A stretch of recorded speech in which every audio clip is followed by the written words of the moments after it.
Professeur, vous avez travaillé à l'élaboration du livre blanc sur la croissance en République démocratique du Congo. Quels sont les points saillants de ce livre blanc? Bon, les points saillants de ce livre blanc, c'est d'abord de faire l'état des lieux du Congo, où est-ce qu'on en est. En fait, là, c'est la première question, où sommes-nous? Alors, la réponse est qu'on est un pays avec une pauvreté massive, une pauvreté qui a de nombreuses causes liées au chômage, liées à notre façon de produire et de distribuer les revenus. Ça, c'est le premier constat. Le deuxième constat, c'est de faire un peu le diagnostic de dynamiques qui sont en jeu dans notre pays. On a trouvé qu'il y avait trois dynamiques importantes. Premièrement, la mondialisation qui vraiment nous prend le Congo en marche forcée. Hein. Deuxièmement, il y a l'explosion démographique qui est très impressionnant. On est à 6 enfants par femme, c'est très élevé. Et cette explosion démographique, combinée aux pesanteurs que nous avons dans les réformes de notre État, va faire en sorte que nous risquons d'avoir une économie toujours à croissance non inclusive. Le Congo est cité parmi les exemples de croissance sur le continent.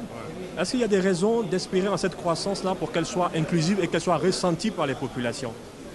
Justement, il faut, pour qu'elle soit inclusive, d'abord, il faut absolument que cette croissance soit portée par tous les secteurs à forte croissance, mais les secteurs également porteurs d'emplois, comme l'agriculture, comme l'industrie. Or, pour le moment, il n'y a que le secteur minier qui porte la croissance, et ça, ce n'est pas suffisant pour créer des emplois.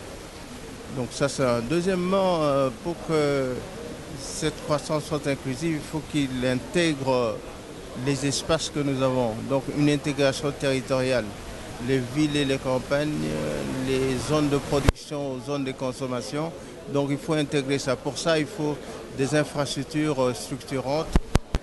Tout le monde doit participer à la génération de cette croissance et tout le monde doit bénéficier de ces fruits. Au sortir de ce forum, est-ce que vous avez l'impression que les décideurs vont vous écouter pour une fois, pour ne pas que ce forum soit un forum de plus? Oui, j'espère qu'ils vont nous écouter parce que nous avons fait des recommandations et le représentant de M. le Premier ministre s'est engagé à réaliser ces recommandations. Professeur Jean-Philippe Plateau, vous êtes intervenu sur le rôle des entités rurales dans la croissance inclusive. Un mot là-dessus d'abord?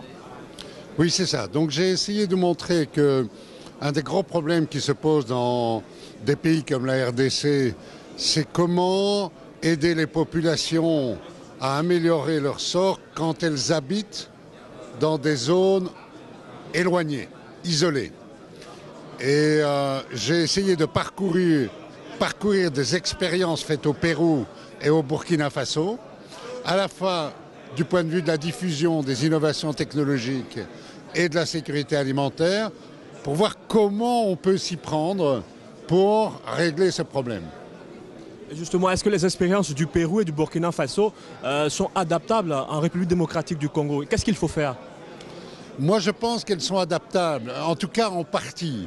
Il y a une leçon absolument importante, il me semble, c'est qu'une intervention publique de l'État central, qui consiste à envoyer des fonctionnaires pour régler des problèmes comme par exemple la diffusion des innovations agricoles, ça ne marche pas. La motivation des fonctionnaires pour travailler dans ces zones n'est pas suffisante. Et ce qu'on apprend, c'est que les agents doivent être recrutés localement et puis formés pour faire le travail eux-mêmes. Donc les agents qui doivent faire ce travail de diffusion technique agricole, de commercialisation en vue de la sécurité alimentaire, doivent être choisis par les communautés elles-mêmes et doivent être alors formés et suivis par des agences qui ont une certaine compétence. Et ce que j'ai essayé de dire, c'est que ces agences sont souvent des organisations non gouvernementales ou des fédérations paysannes. Est-ce que vous croyez fondamentalement à ce que l'agriculture peut être un moteur d'une croissance inclusive en Afrique et en RDC en général? Mais un moteur de croissance toute seule, non. Ce n'est pas suffisant. L'agriculture doit jouer un rôle en tandem avec d'autres forces de progrès, notamment l'industrialisation, la transformation des ressources naturelles, le développement du secteur des services urbains, etc. Mais pour la réduction de la pauvreté, elle doit jouer un rôle essentiel. Parce que la plupart des pauvres sont dans des zones éloignées, reculées. Et donc si on ne fait rien, la pauvreté ne va pas être réduite. On peut avoir de la croissance, mais sans réduction de la pauvreté, en tout cas des plus pauvres. Il y a une corrélation logique entre la réduction de la pauvreté et la démographie. Pour le cas de la RDC, avec plus de 70 millions d'habitants, comment résoudre cette équation? Oui, non, mais moi je considère que l'équation démographique, comme vous dites, est fondamentale. Donc il faut s'y attaquer des deux côtés. Vous savez, la croissance démographique, c'est d'abord le côté des naissances, ce qu'on appelle la fécondité, et le côté de la mortalité. Il faut s'attaquer aux deux. Alors, comme vous le savez, la population congolaise a été multipliée par 5 de 1950 avec des taux de fécondité totale de l'ordre de 6 ou 7. Donc c'est énorme. Aucune économie au monde ne peut survivre à ce genre de trend démographique. Donc il faut, je pense, faire une politique de planning familial qui contrôle un peu les naissances, notamment en milieu rural.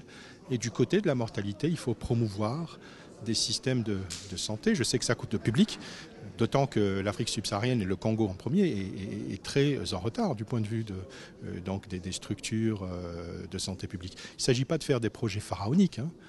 On est à des niveaux tellement bas de santé publique et d'espérance de vie que même des investissements modérés mais ciblés sur les plus pauvres peuvent avoir un effet très important. Comment accueillez-vous l'organisation de ce forum sur la croissance inclusive en RDC, votre pays? D'abord, je dirais que comme conférence, c'est une première et une très bonne chose d'avoir réuni